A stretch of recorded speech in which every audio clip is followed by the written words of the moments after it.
the most powerful love lesson from Prophet Muhammad that every couple needs to hear. The Prophet had a Persian neighbor who was known for making excellent soup. One day, the neighbor prepared a fresh batch and came to invite him to eat. He said, "Ya Rasulullah, come to my home for a meal?"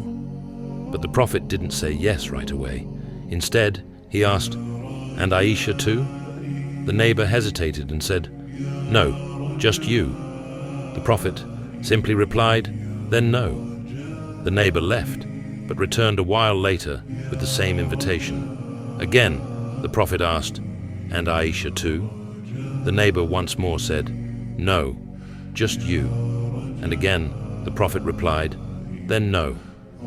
A third time, the neighbor came back, perhaps realizing something deeper. This time, he said, "Okay, Ya Rasulullah, Aisha too." The Prophet smiled, stood up, and went with Aisha by his side. This wasn't about rejecting a meal. It was about setting an example. The Prophet showed that his wife was not an afterthought. She was his partner in joy. He didn't argue. He didn't explain. He simply led by example.